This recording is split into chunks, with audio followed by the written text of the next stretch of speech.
So he's a red Harris's hawk.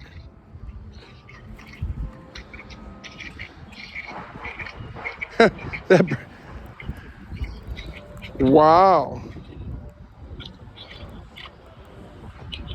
I didn't even see him eat it. You had it in your hand on the glove. Yeah, I put it on the glove. Oh, he knows it's in the glove, and he comes right back and eats.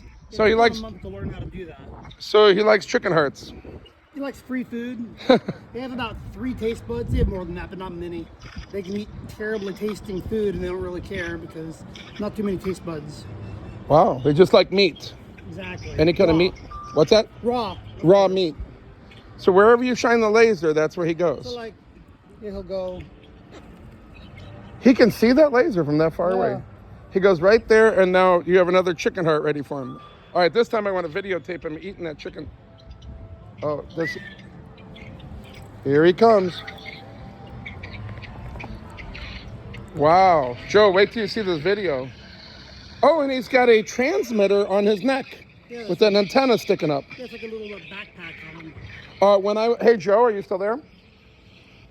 Joe, listen to this. When I was at Wynn, they were telling me they have a bird too that flies around, and he said the girl that comes around every day, their hawk or whatever it was, flew up to the top of the building and was visiting like another hawk, and then he flew past the building, and he said that the manager guy that I was talking to by the hot tub, he had to take that girl in the car to get through security to go find, and he said it was on a GPS. Right. So that's what you have also? Exactly.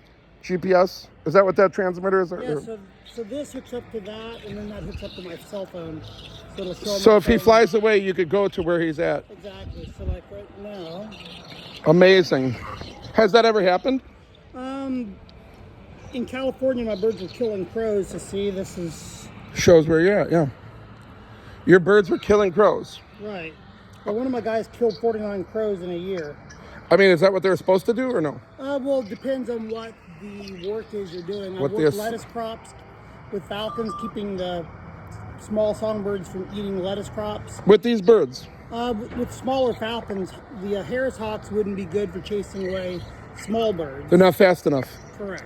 Wow. And the small birds are out in the middle of a field, so you're sending the bird out.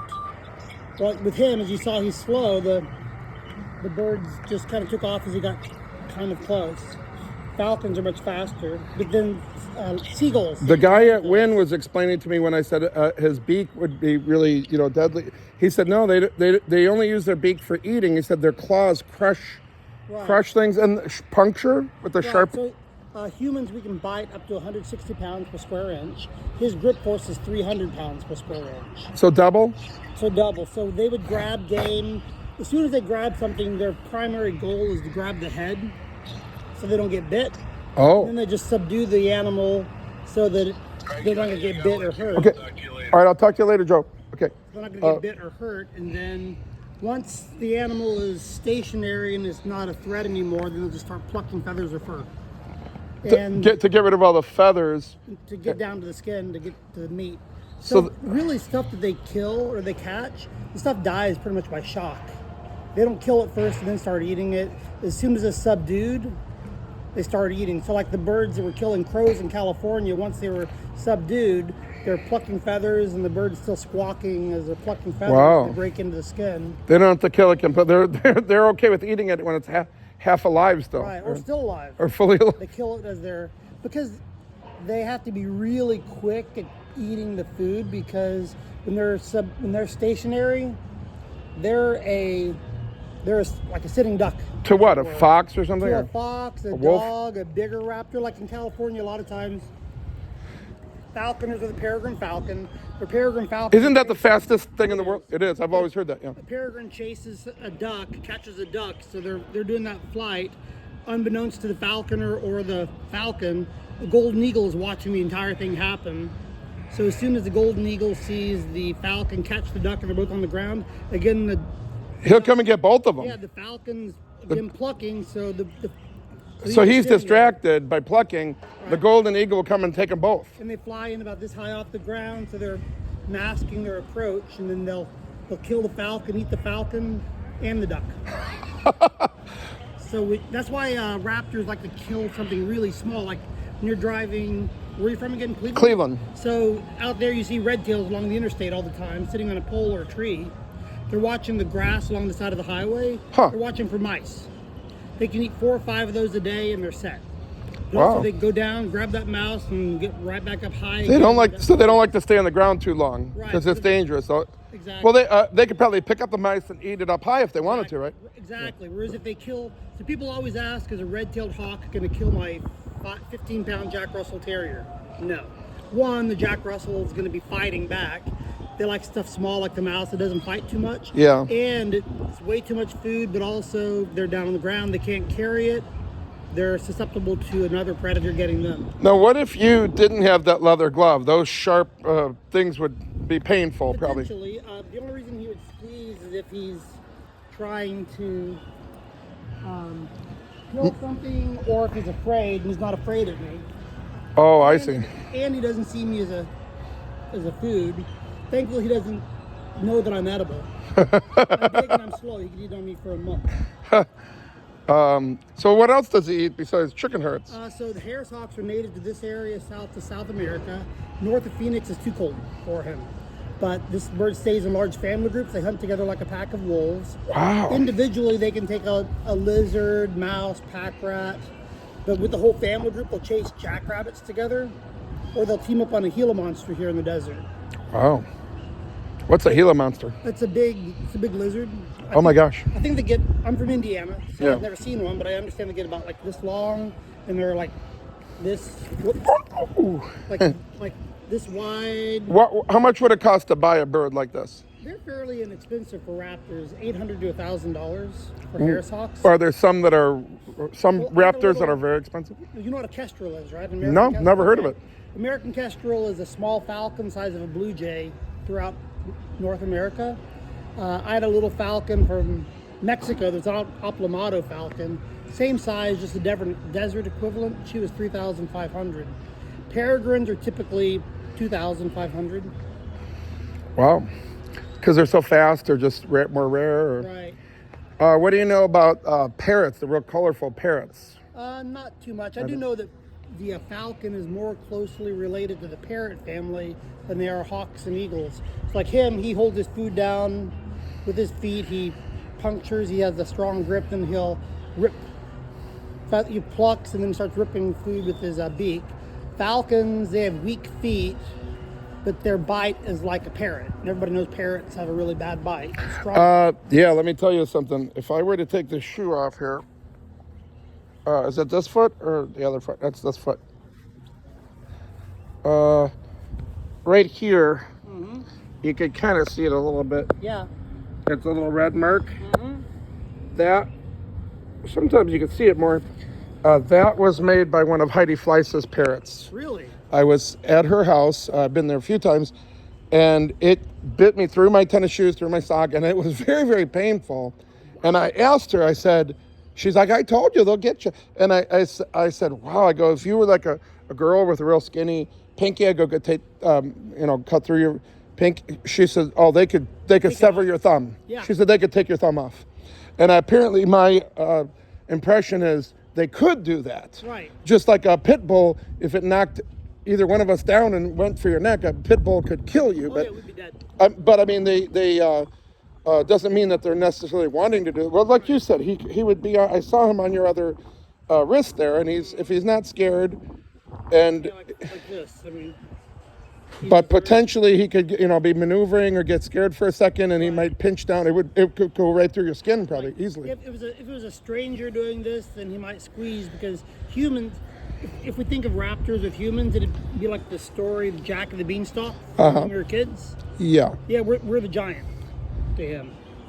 We're big scary monsters. But he's definitely not afraid of you. How long have you had him? I've had him since May of this past year. And he just probably stays in a cage at night or something? Yes, he has a 10-foot by 10-foot enclosure in my backyard. It's a cage. Wow. Falconers don't like to call it a cage, but semantics. It is Yeah. a cage. Well, he gets to fly around though every day. Oh, Huh? yes.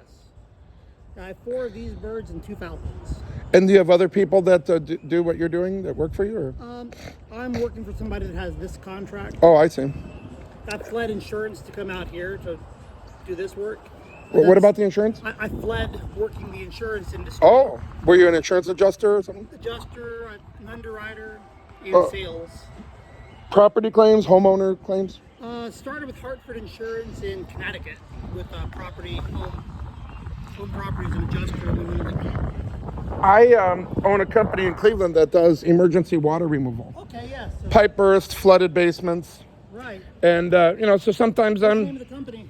my company is called Flood Doctor, Okay. small company. But yeah, sometimes we're having to negotiate with adjusters. And when I first started doing this like 30 years ago, I thought that my job was to fight with these adjusters and get every penny of our invoice. And I learned the hard way that sometimes I could win the argument, lose the war, where that adjuster tells his other buddies, hey, this is not a good company, and then before you know it, then I'm having problems with all these. Whereas over the years, I've learned to, in some cases, some of those same adjusters that I would be screaming at, we're cussing and, we're not a very friendly negotiation at all. But then after I kind of learned that, hey, sometimes there's some give and take, and some of those same guys that I would have these horrible arguments with, years later I learned, to be better at, my craft. And I would have like Don from Nationwide would call me, hey, Joe, I see you guys did a job for one of our customers. He's like, I see your invoice is about $7,600. He goes, I wrote up a comparative. I'm at $7,400. Do you think, maybe we could split the difference or just close out this file? And it would be a very, very friendly conversation rather than all the fighting. Exactly. Fighting for a nickel. Well, in some cases, it would be a lot of money, though. The worst was USAA. Our invoice, I don't remember the exact numbers, but it was something like our invoice was like 27 or 1,000 or 30,000, and this independent adjuster was offering us like 6,000. Right. So that was not a nickel. No.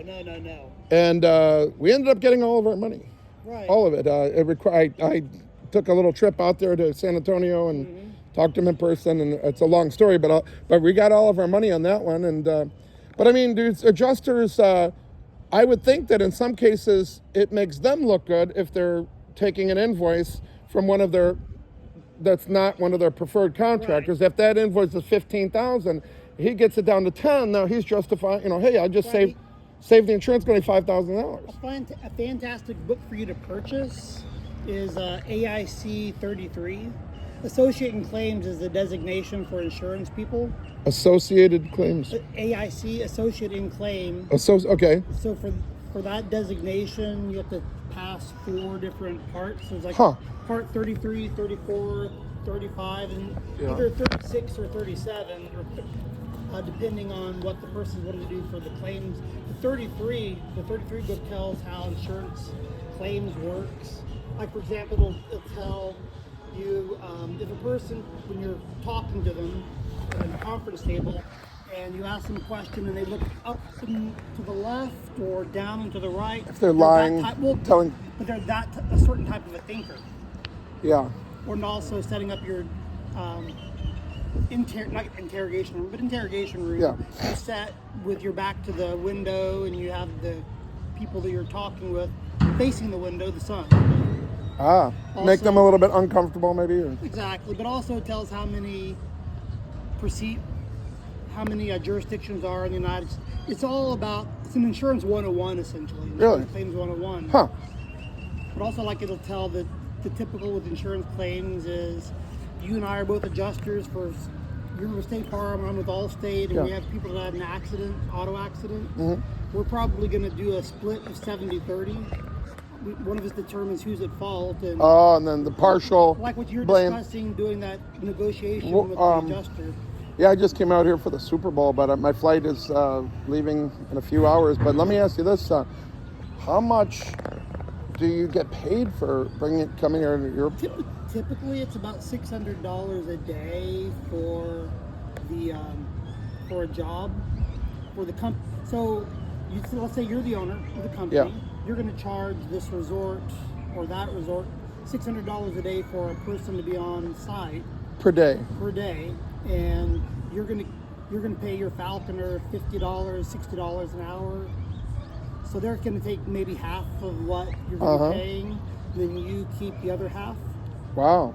So, if you have 10 different contracts. with 10 so different so in properties. round numbers, if I were to start a company like this, and if I got the contracts at these fancy places, I'll say, hey, I'll send my guy out there for 6 hours a day. I'm going to charge you $600. The guy going out there with his bird is going to get about half of that, $300 a day. Right. Wow. And then sometimes you might be, then it's negotiation going Yeah. back and forth. You start at 600, but you might come down to 500. Wow. But hey, it saves them from, cleaning up a lot of. Well, Right. And they recoup some of the losses as well by people